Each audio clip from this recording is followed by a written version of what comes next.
Welcome to Malcom Reed's How to Barbecue Right, a podcast where we talk about barbecue, share recipes, and discuss all things delicious. And now, here's your host, Malcolm and Rochelle Reed. Hey, welcome back to the How to Barbecue Right podcast. I'm your host, Malcolm Reed, joined by my lovely and talented wife in her fresh sides chick shirt and southern shell, representing all the great sides that we cook. How's it going? It's going pretty good. It's not a fresh shirt. I've been wearing it all summer. Well, I mean, it's the newest sides chick shirt, right? Yes. It goes with your Floribama hat. I don't know what color you call that, wine or mauve or blush and bashful. Blush. I don't. Did you buy that hat at Floribama? I did, yeah. I didn't even know you got that. It's pretty cool though. Tyler, how are you doing today? Oh man, I couldn't be any better. Good deal. Let's talk about the steak contest real quick. Hey, that's right. It's come. Man, is it less? It's less than it's less than a month away. Heck, it's the 13th of August, so that's like 2 weeks a few away, weeks. Yeah. If Maybe you hadn't 3 signed up, you need to go ahead and get in. This one's the one that Shane and Lawson Lynn from Townsend Barbecue Spice in Melbourne, Arkansas, are hosting. And I think it's the third year for it, and it keeps growing each year. I mean, but it's a great contest. It's held at a golf course there in Melbourne, Arkansas. I want to say they've got 50 teams already signed up. Yeah, I mean, it's a big than contest. I mean, first place is paying out like $2,500. We're helping sponsor it, so we're going to be over there hanging out. First place steak is paying $2,500. Yeah. And then it goes down from there. It pays out pretty good down from there. First place trout wins $500, and as of yesterday, there's an additional prize added. So explain this trout contest. What do you know about it? I know nothing. I know what the prizes are. As far as I know, I didn't have anything to do with the trout contest. And first of all, I know it's the first SCA trout contest. But it might be the first trout. They're supplying the trout. You don't have to worry about the trout. You're going to get, I guess, some fillets. I don't know if it's going to be whole trout. I don't know if it's going to be fillets. I've never bought trout. I don't know how they're. I guess I want to say they got the Arkansas Trout Association. I don't know. I may be misspeaking on that. We're going to call it the Trout Association. We're getting into deep. You're going to get some trout. You're going to get some trout. I don't know where they caught these trout, where they got them. They probably got them out of the White River. It's just right there by Melbourne, Arkansas. So you're getting trout, and you can cook them any way you want. You're going to turn it in. It's judged just like any other ancillary. So you can fry them, you can grill them, you can bake them, you can turn them into a smoked trout dip, whatever you want to do. Idea, trout egg rolls. Yeah. You can do all kinds of stuff with them. Trout sushi. I don't know if it's sushi grade trout, but if you win, you're going to get $500 for first place. Of course, it pays out top 5 or 10, don't it? Top 3. Top 3? Okay. Yeah. I don't know. Honestly. But this is what was interesting. They had a local company donate for the trout division. So tell us what it is and who they are and what they donated. So Jack's White River Resort and JoJo's Catfish Wharf are sponsoring the Rainbow Trout category. Along with the $500 first prize, you will receive a guided fishing trip and a cabin on the White River, compliments of the Jack's Resort. Wow, that's huge. Yeah, I've fished. I've actually. So it's like a weekend trip. That's right there. I think it's right there at Allison's where the little town is, but there's a bridge right there that crosses the White River when we come from Melbourne or Mount Olive, and it's like they've got a restaurant, they got a bait shop, they got this marina. Where we went? I don't think you went out there.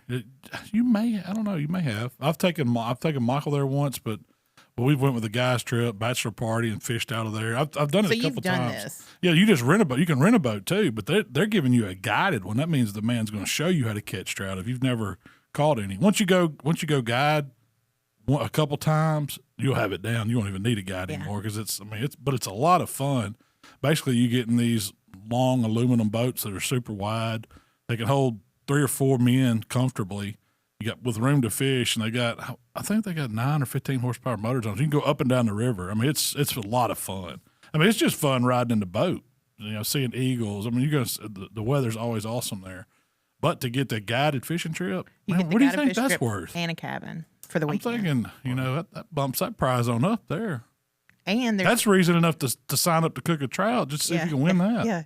Plus, you get $500 spending money if you get first place. That's a heck of a weekend. That's a great weekend. And they're going to be there's 2 more of those fishing trips that'll be available for a silent auction too. So, oh, really? That's good. Okay, cool. 2 more deals. So shout out to JoJo's Catfish Wharf and Jack's White River Resort. Jack's White River Resort. Yeah. When we So went, I wonder if they own the cabins too, because there's cabins along the river along there, and then I think there's like a motel or hotel right across the street. They've got it's a happening little place. you took us, me, you and Michael went on a guided trout fishing trip. That was on the Little Red. On the Little Red. Yeah. But they bait your hooks for you and get the fish off for you. All you had to do was hold the pole and get it out of the water, wasn't it? The guy did that for you. So. Yeah. He didn't cast them for you, did you? You had to cast? He cast it a few times for me. So it's as much work or as little work as you want to do. Yeah, yeah.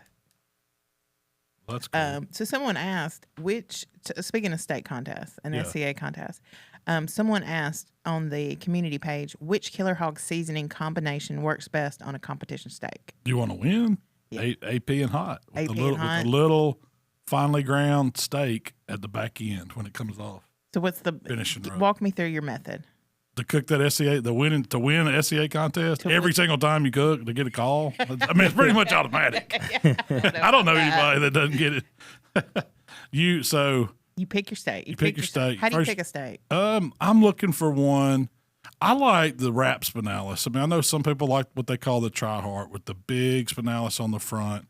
Those are, I mean, they're great steaks, and they're, but a lot of times they take a little bit longer to cook. I've done the best with the ones that it's about midways down the ribeye, where it's got a good thick spinalis that wraps, and then you got a good heart, because that's where they cut it across. And I try to keep that fat not too thick in between the spinalis and the heart of the ribeye. That way, if they do mess up and cut wrong, you're not getting to the big fat pocket. When you're talking about cut wrong. Yeah, when it goes into the cut table, because I don't know how they cut them or who's cutting them or whatever. But I want them to get a good cut. The way I put it in the box, I want them to cut straight across that loin, so you can judge my doneness. That's what I'm concentrating. I mean, the spinalis is going to be good. You can't hardly mess it up. And that's where you're taking But it's that rib loin that's the important part, and that's the part that we try to nail our tenderness on, or our doneness on, the color of it, all that. I mean, the tenderness, they're judging that spinalis, so it's probably usually pretty good. So when you turn in an SCA steak, it goes to a cut table. That's right. And it gets cut straight in half. Usually they cut it right across from like 9 o'clock to 3 o'clock. We put it in the box. And they kind of I guess that's how they used to do it. I don't think they've changed that. Yeah, this is how they used to do it. Yeah. Hey, good one. But they judge your doneness on how it's cut. Yeah, they look at that cut, and it's supposed to be a closest to perfect medium. Yeah. Which is pretty much pink across it. Not red, not gray, no gray, then pink, then gray, just perfectly pink all the way across it. And there's charts out there that show you what a perfect SCA score looks like. One, yeah, what a perfect score looks like on doneness. And then once they judge the doneness, it hits the table, and everybody uses their own knife. Well, they judge appearance. They judge, appearance is probably first, then doneness, and then it hits that first judge, and they're cutting them a piece off. And you got to think, they're using plastic utensils. So it's a plastic fork and a plastic knife. That's what they're using to cut these. So you've got to have it tender enough to where it'll cut. That steak's tough, you're going to get gigged. Now, I don't know. I mean, is there a steak that's too tender? If I'm judging and it's what's too tender? I mean, mush or raw, I guess. Yeah. I don't know. To me, I mean, tenderness is one of those things that's either it's tender or it's not. Yeah. It's not like it's almost tender, or it's not quite, you know what I mean? To me, it's all or not. And the same thing with appearance. It's like, does it look good or does it not look good? Yeah. I've never had a steak and said, this is just too tender for me. Yeah, yeah, this is just way too tender. I don't know what they did, but they over-tendered it. No, that doesn't happen. But, so that's kind of the judging process. Now, going back to the cooking process, if you want to win, get you some AP rub. And you put the AP rub on the outside of that steak and you sweat it for about 30 minutes. Now, I'd usually do this. How heavy? I'd say I don't go super heavy on none of them. I mean, it's a light to medium coat of AP rub. It's basically a dry brine.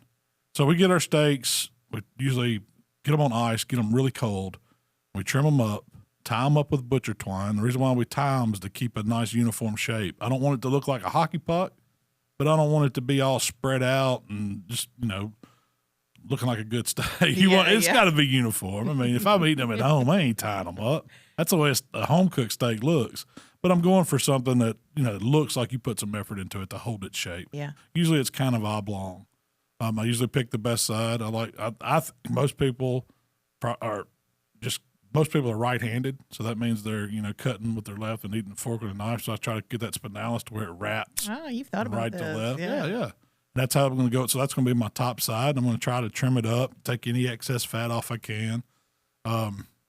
Depending on how the steak feels, do I tenderize it or not? When I say tenderize it, we have I bought them off Amazon, but it's called an onion slicer, and it looks like kind of like a fork.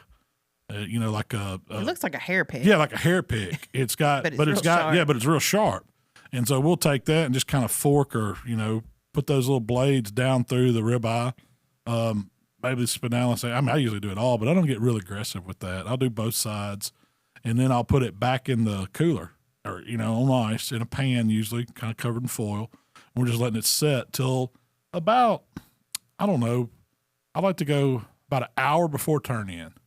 That's when I usually go. So usually what I'll do, I'll start me a chimney of coals, then I'll get my steak out of the cooler and go ahead and season it with the AP rub on both sides. It's tied up, and then every 10, 15 minutes I'll flip it because I got seasoning on both sides, and it'll start pulling out moisture more so on that surface contact side on the bottom. And it's room temp. So I'll flip it over. Time. It's room temp. Yeah, we're putting it out. Now, it's not outside and 100-degree heat like today. Yeah. We usually cook in our barbecue trailer, and we have an AC unit go. So I would guess it's 70-something degrees in there. Good even temperature. It's not super hot in the sun, but it's still, slowly coming up to room temp. Once the coals get ready, I cook on a PK grill. You can cook on any grill. Weber grill is probably one the most money with, but I started cooking on PK just because they pack down easier. But once we, dump our hot coals in, it's been about 20 minutes, dump the coals in the grill, get the grates brushed off, close the lid, letting the grill slowly come up to temp. I like to give it about 30 minutes before we know we're going to go to cook. 15 minutes out, I'll season it with a little hot rub. And that's really just for color. I want that steak to have almost not deep mahogany look like you expect ribs or barbecue to have, but you want to have some color on it. You want it to brown all the way across. You want it to have some of those red tones to it. You want to see some of the seasoning on it. And that's why I use the hot rub. So I'll put that lightly on both sides, and it'll set just 10, 15 minutes before it's going to hit the grill. Now, I've already taken some of my steak rub and run it through a little coffee grinder, kind of powderized it. And that's the last little finishing dust that I'm using. But I'm going to cook that steak on that grill grate. I want my grill grate to be, I'm right at between 525, 550 for the sear part. That's pretty precise. I'll get my grill marks on it, and usually it's about 1:30 to 2 minutes, depending on the thickness of the steak. I mean, all these steaks cook different. Depends on how hot it is outside or whatever. Like right now, I'm probably cooking 1:30 on my initial perfect grill marks where I'm getting judged on appearance. And then I'm going up to a little raised rack and flipping it over and finishing it off slow. I'm sticking a probe through the loin, right through the side of it, the center heart of that ribeye. I'm watching those temperatures, and once it gets up to about 131, I start looking at close between 128, 130, right in there. But usually the go temp's about 131, 132. It's coming off now. When it goes up to that raised rack, I like to have me a little pot that I put some butter in. I'll season it with a little bit of AP rub, and I'll just kind of don't touch the surface of the steak, just kind of drizzle it over it and let that butter get on it and just kind of cook down and drip and, smell good. That's a good tip even for home cooking. Oh, yeah. I mean, I do that all the time. Why do you not rub the actual steak? Because it'll brush off your seasoning, brush off your marks. When you go to rubbing on it with the basting brush, you're going to push stuff off of it. I just want it to kind of fall over it gently. And then I'll also sprinkle a little bit of that steak rub on it as I'm doing that butter. Not super heavy or anything. It's just a lightly little seasoning. And then when it comes off, I'm giving it at least a 5 to 7 minute rest. Sometimes I'll go 10 minutes, and often we'll leave that probe in there, and I want to see how far that steak carries over. I don't want it to go too far because it'll get past medium. But if it jumps up to 138 to 140, it's about perfect. That's where you want it to carry over to. And that's usually about 8 degrees, something like that. High. I know it sounds high, but it really is. It's medium. And you like yours medium rare. So yeah, it's like you're out of the SCA I know. realm right there. But to get that perfect medium cut, you've got to let it carry to that far. And some guys are taking those tri-hearts to 145. Yeah, I've heard that. I mean, that's where they end up finishing. But, I started out taking them off at 127, 128, and we kind of got to that 131, 132, and that's when you first started doing it. You were taking them off at 126. Yeah, I've took them off there. I think in the video that you actually do, like it's like it's changed. It's changed over the years in SCA. Now, I haven't cooked an SCA contest in a while. Like I let Michael start cooking them, and he was kind of following that same philosophy. I let him season them however he wanted to season them. But as far as wouldn't take them off and stuff, that stuff's pretty same. I mean, you can win with that, no doubt. No doubt in my mind, you could go to bat with that. Those were some great tips. You think so? Yeah, I'm learning over here. Think you could do it, Tyler? I could try. I'd be struggling with the grill still a little bit. I'm getting used to the Weber, but. So, are you still having problems getting your Weber up to temp? No, not really. It's like taking it from I guess like what you said, putting it on the raised rack. I never really thought about that, so I was having trouble just searing it and then taking it off and it being a little bit less done on the inside than I wanted. Yeah. But you've got getting the Weber up to temp. Yes. Down. Yep. Yeah. Got enough to. Just got to try like a pork butt on it now. The steak method and all that good stuff. On the Weber? Yeah, I haven't. No, you want a challenge then. You pack a lunch for that one, Tyler. That's a long cook. It's very doable. It's just a long cook. Yeah. Put your coals around, kind of like that snake method all around the outside. And it's a good way to learn your that water Weber. pan. Yeah, it's a great way. I'm used to just setting it on the pellet grill, leaving it alone for, Yeah, you're going to get spoiled.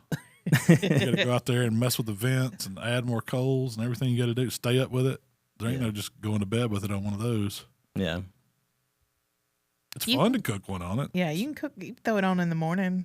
Yeah, it's all day. It's an snack. 8-hour cook. I'm assuming a brisket's probably not possible, or at least it is. It's just, I would do a flat or a point. You're not going to put a whole brisket on there. And you can do it. It cooks the same way as a butt. Get some color on it, wrap it up, and let it roll. Wow. Maybe I'll try that instead. You really try. I'd start with the butt. I'd start with the butt. A little cheaper. You earn $20, not so bad. You mess up $75. Be hurting. Wife might get mad. So sign up for the Townsend SCA contest. Yeah. All you got to do is cook a steak, win a trout trip. I just told you how to win the SCA ribeye.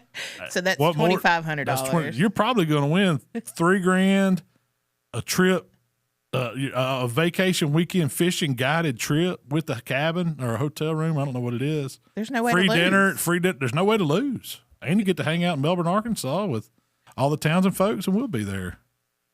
Probably with Bloody Marys.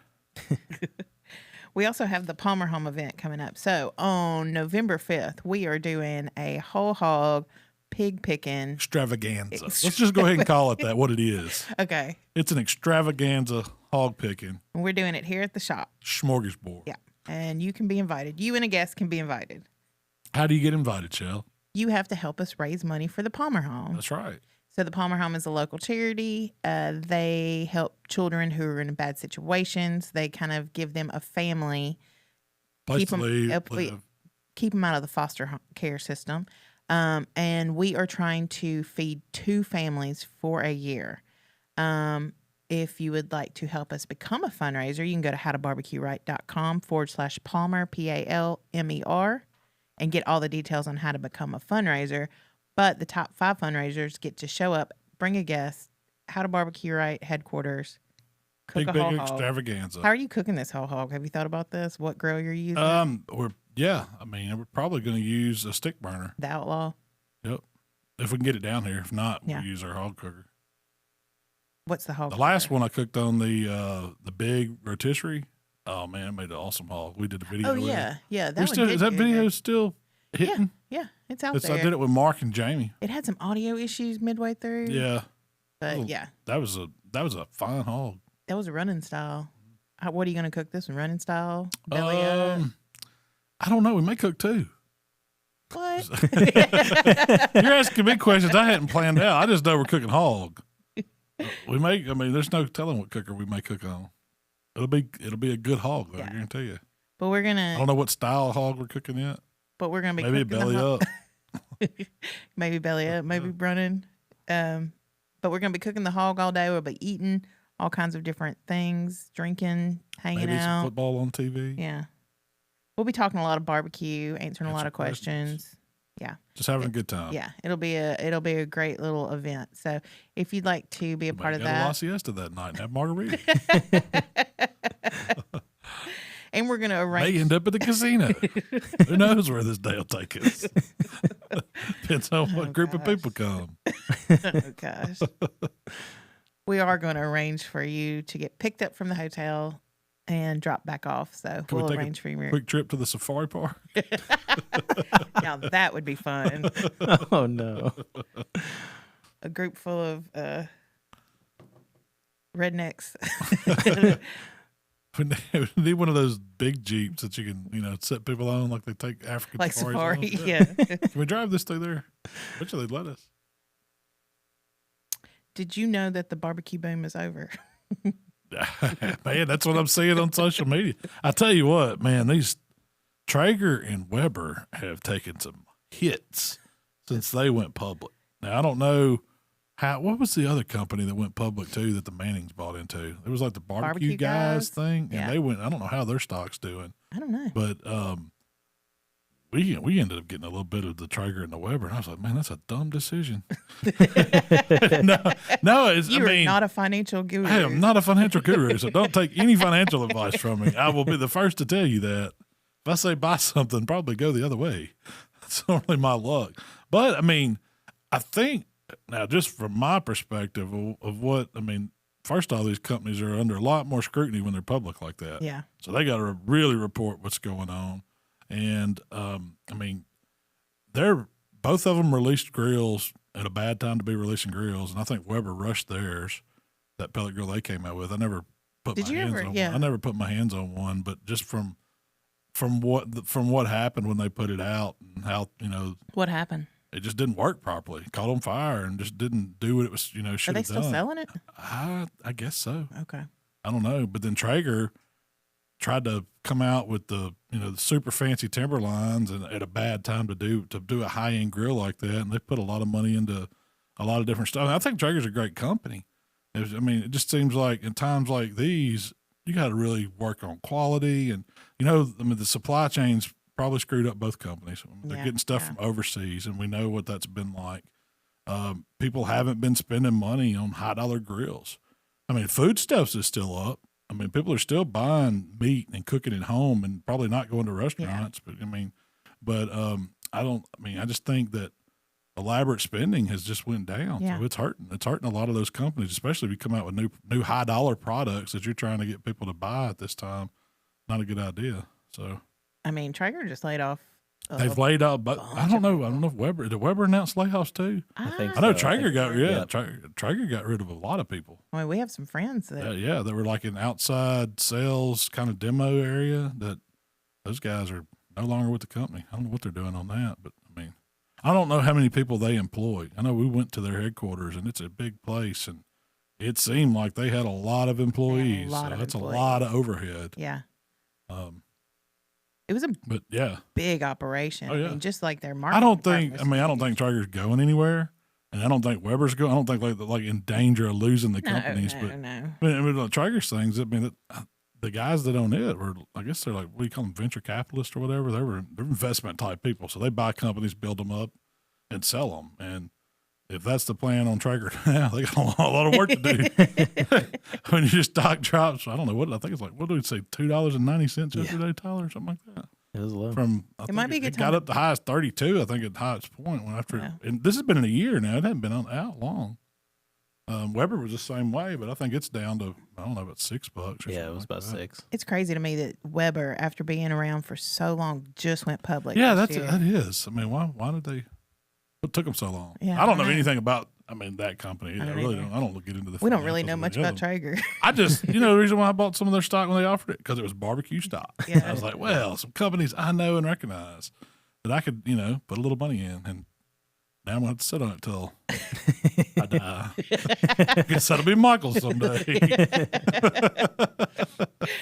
Every time I hear something like the barbecue boom is over, it kind of makes me roll my eyes a little bit. Yeah. It's like, so I Googled barbecue boom, and there were articles going back to like 2012 Yeah. talking about how we're in the middle of a barbecue boom or how the barbecue boom is over or all this stuff. Yeah.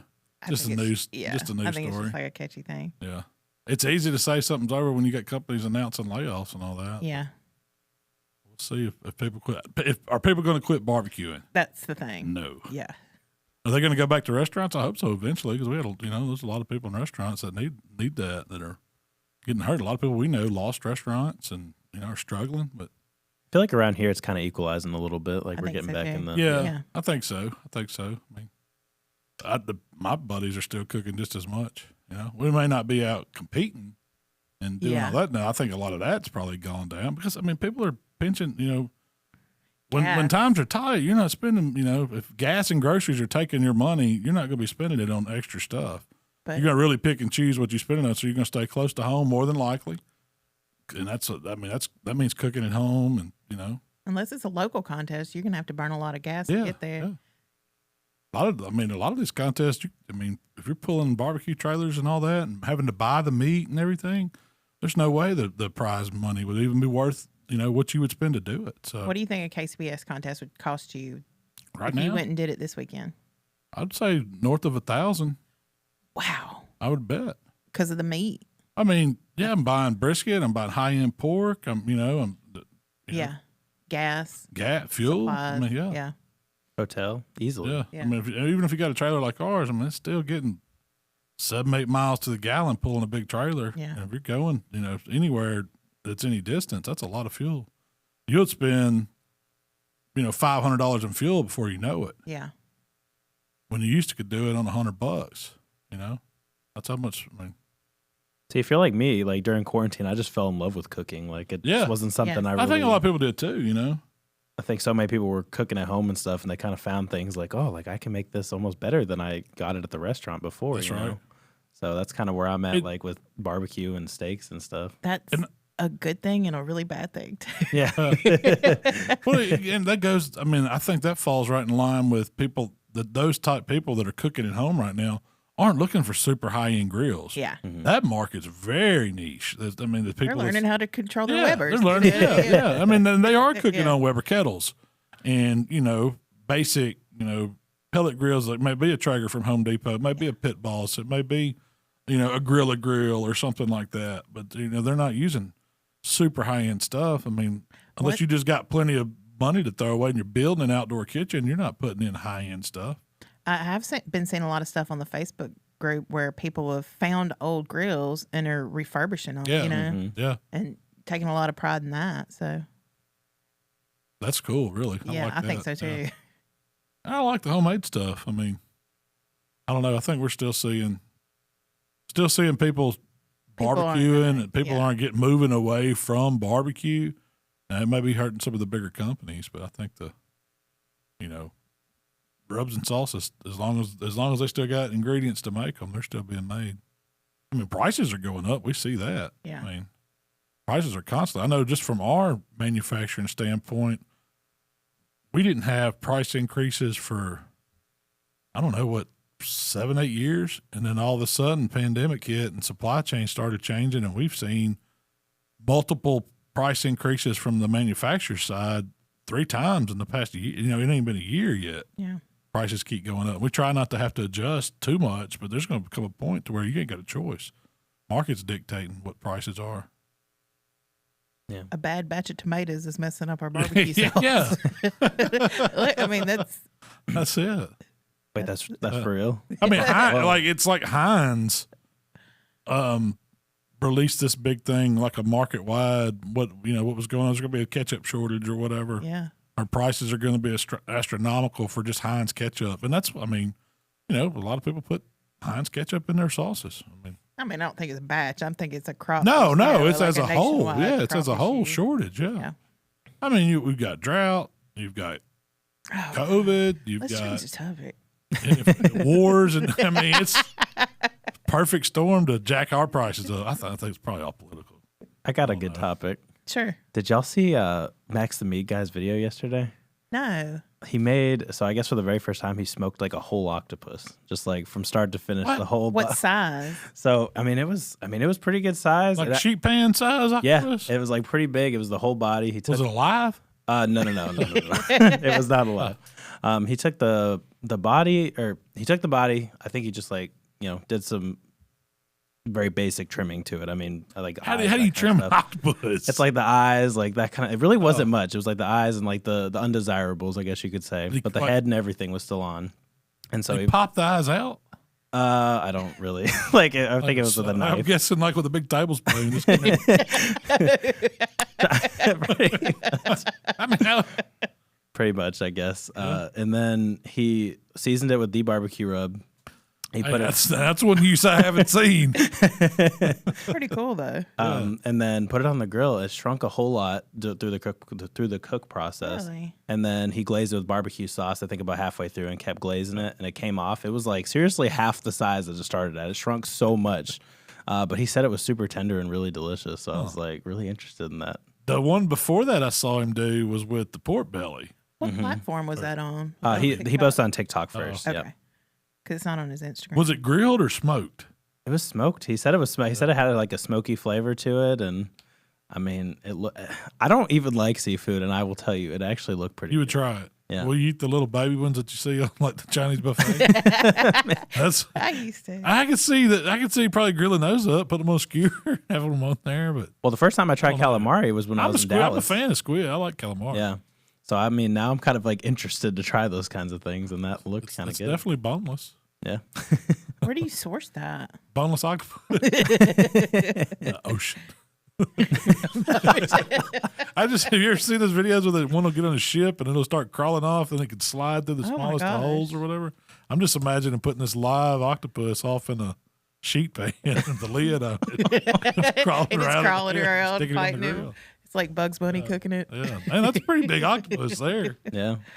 I thought it was, and he said it looked good. And then the video before that, he did like an impossible meat, and he aged it for 30 days. And he said, man. And he said it tasted like crap, of course, naturally. Wow. That looks like the logo for what's that?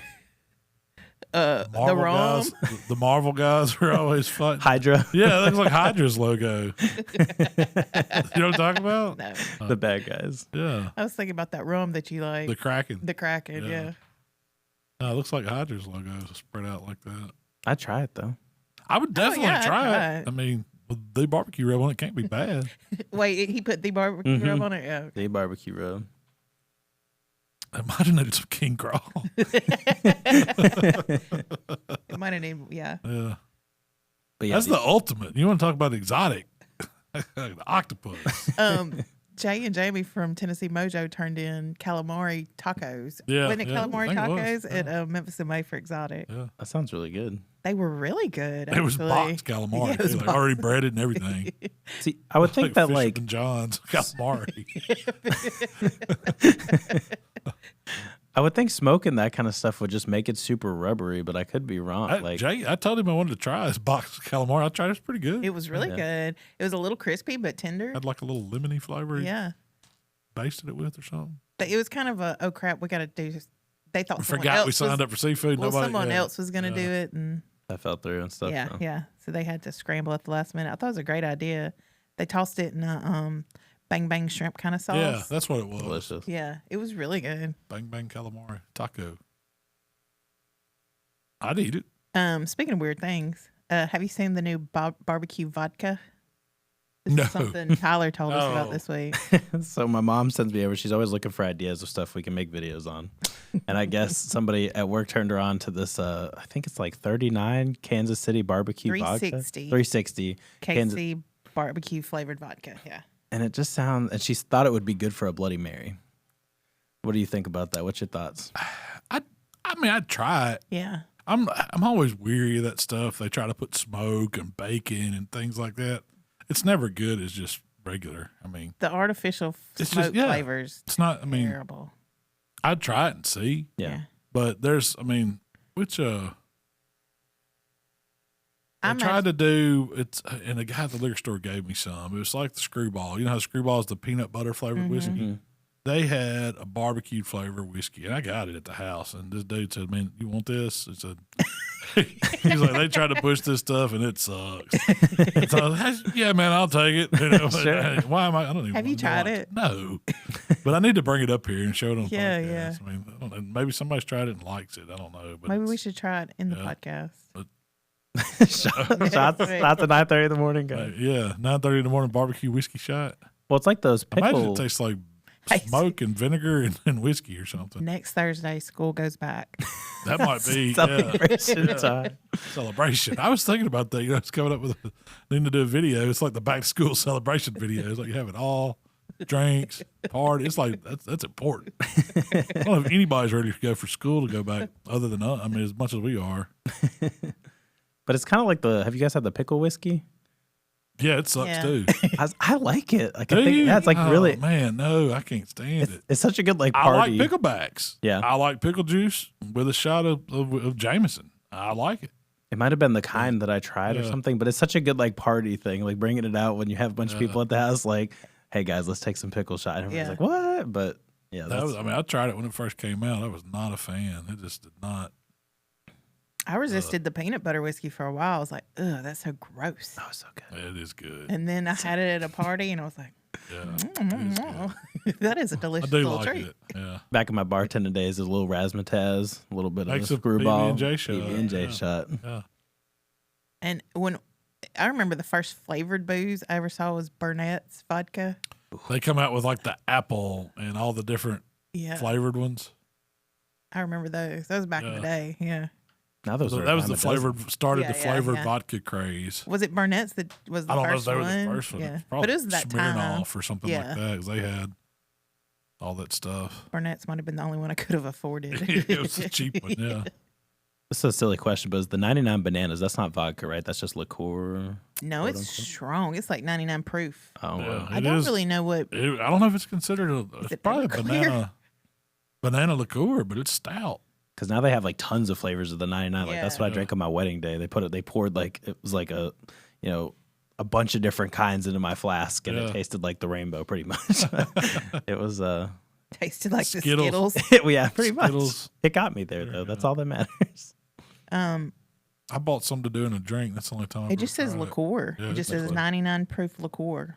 It'll get you in trouble. You get it ice cold. And they got it all different flavors now. Butterscotch, cherry limeade, fruit punch. I mean, it's just a page. All kinds of different liqueur. I tell you what's good is the pineapple, or not the pineapple, the whipped vodka. Mm-hmm. Oh, that's the best flavored vodka going that you make the dull pineapple whips with. It's Pinnacle brand. Which is a decent brand of vodka. Yeah, I like it. It's not bad. It ain't top shelf, but it ain't. I feel like whip's ain't hard to cheap. find. Like I don't see it a lot. Yeah.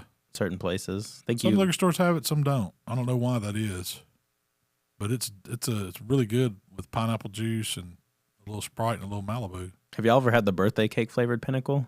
Yeah, not Pinnacle, but what brand was that? God, I can't remember. We were the first year at the Royal, and I'd found a bottle of it and got it ice cold. Somehow somebody recorded me making a video like I was a spokesperson for it. I wonder if we still have that. I don't know, but I drank that whole bottle like 30 minutes. It was so good. Is that the end of the story that you remember? No, that story kept going.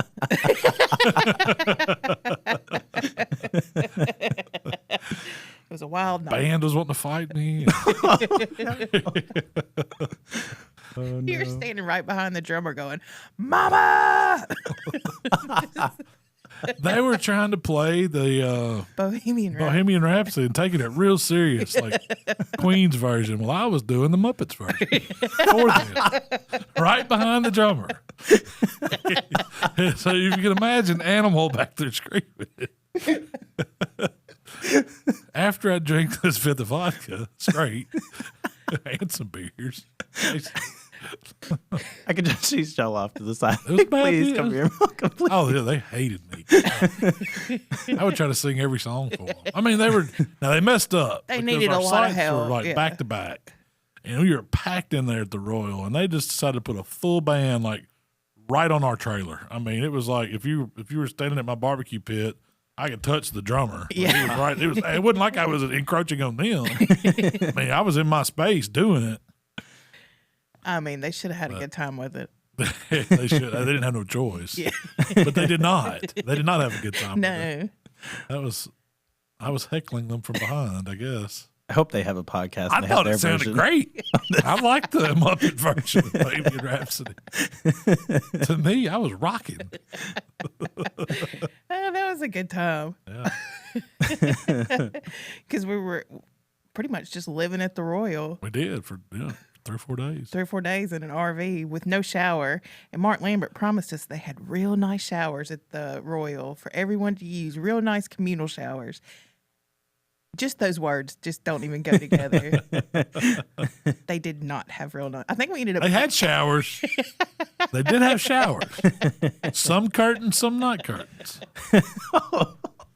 It was horrible. Yeah. Pretty Pretty much prison style. Yes. We ended up getting to go into somebody's hotel room and Yeah. showering every day. Anyway.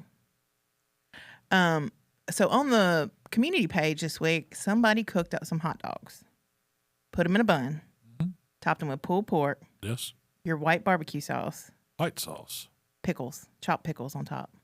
That's got to be good. I know. Yeah. It's got to be barbecue dog. It's a barbecue Yeah. dog. Yeah, I'm all about that.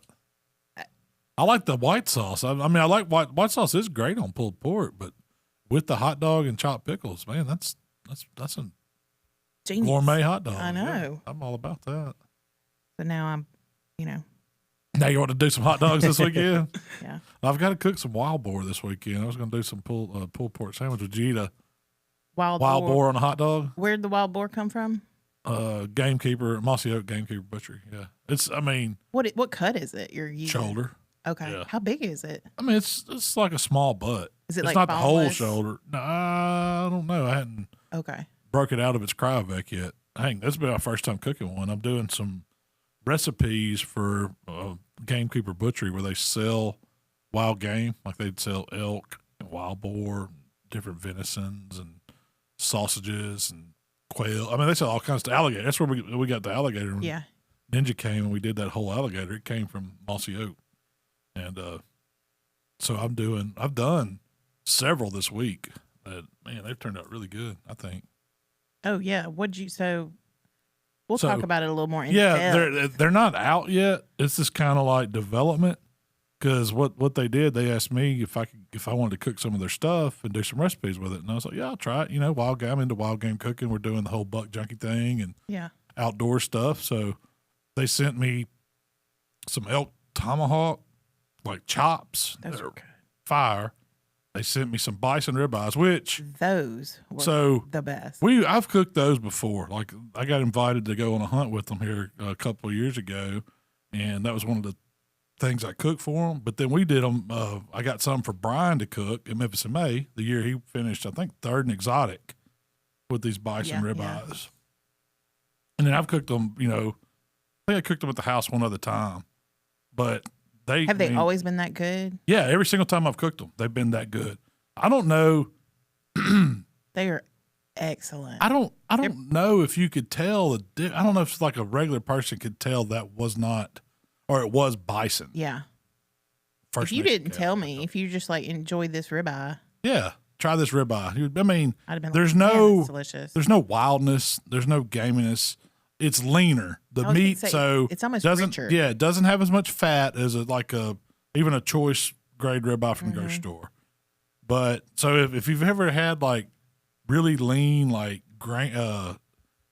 pasture grass raised beef, that's kind of what it reminds me of. Grass fed, not grain fed. But because it just doesn't have the marbling or anything. But what shocked me was the tenderness of Yeah. it. And I didn't tenderize it at all. I just seasoned it, a little AP, a little hot, cooked it like I would a ribeye, threw some rosemary, some parsley, and some butter and some garlic in a pan. Kind of made a little basting butter and did it over the back end of it when it was done and cut into it. And I was like, wow, Shay, you got to try this. I mean, it was almost pretty much fork tender, no joke. Yes. No, I was cutting it with my fork. Yeah. So I'm a big fan of those. The bison ribeyes that might be the best thing I've gotten from them. And you've gotten some pretty good And I've stuff. gotten some good stuff. Yeah, the elk tomahawks are fabulous. I did. We had some sausages. Was that venison sausage? It was venison sausage. I did like a sausage marinara, peppers and onion sandwich on It a was roll. really good. I did a black and blue cheeseburger, like venison burger. That was really, really good. Yes. What else have I done? That's it right now. I've got to do. I'm doing some sweet and saucy wild boar St. Louis cut ribs. Doing a pulled pork sandwich with the wild boar. And I've got a wild boar chorizo they sent that I'm gonna do like a chorizo queso kind of with it. So I've got a few more I've got to do this weekend to wrap those up. But what'll probably happen is they're gonna release this stuff for sale on Gamekeeper's website. But I'll probably end up doing some videos of these recipes because they turned out. I mean, we were shooting them just for the recipe and for pics because they needed them for the recipe cardstock things and the other promotional stuff. But it's good enough. They were good enough recipes to make straight up videos out of, so other people can cook them, see how they turned out.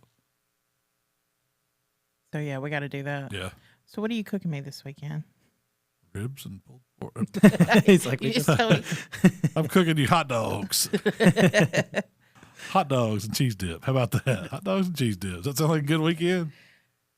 Yeah, I can get behind that. Chorizo if we can put some queso. pulled pork, white sauce, and chopped Heck yeah, of course. Hot dogs.